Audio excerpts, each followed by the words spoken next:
Okay, so this is the periodic table of ions. I've already shown you the periodic table and how it breaks down.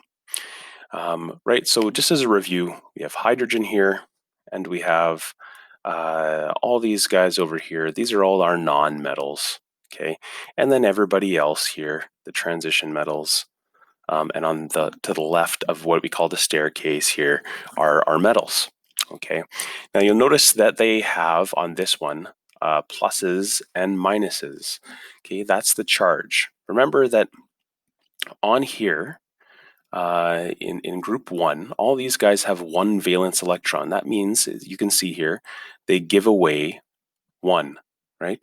That means, so if they're giving away one electron, remember that they have one electron and one proton, they become more electrically, so their charge, their electrical charge is more positive, right? Because they've given away electrons. Over here, these guys can give away two, right? Give away three, right? And so you can see the charge goes up as far as a positive charge is concerned. If we come over here, we'll notice, okay, -2, -3, they can, these guys only receive, okay? So they can only receive up to 3, up to 2, up to 1, okay?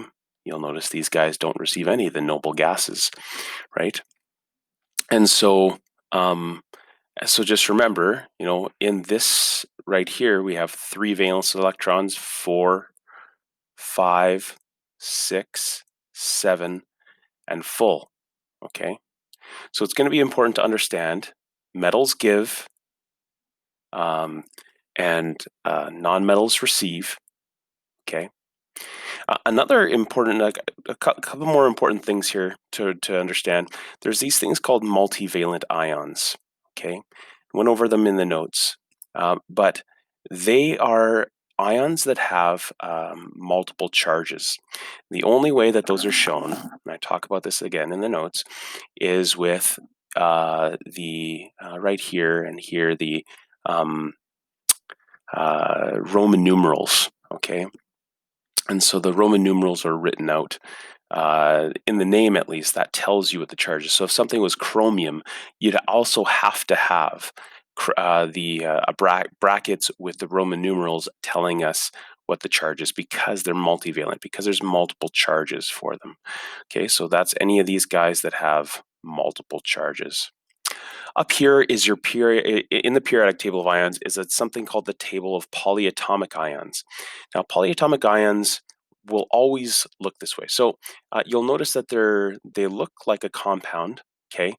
But essentially, something called acetate will always be CH3COO, okay? And its charge is minus right here, okay? Which is -1, right? Something like cyanide, Cn, will be a minus, okay? What's another common one that you're going to see? Carbonate, CO3 right here. CO3 has a charge of 2-. Okay, so you'll notice as you're going through some of these assignments and practice sheets that you'll see these things that are common, okay? CO3 is always written as CO3 and has a charge of 2-, right? Or sulfate is SO4 with a charge of -2. So it's important, and these are just things that you'll learn as you go along the way. Another common one is nitrate, NO3. Okay, carbonate.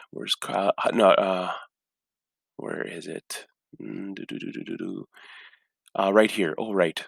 Hydroxide. That's another common one. OH.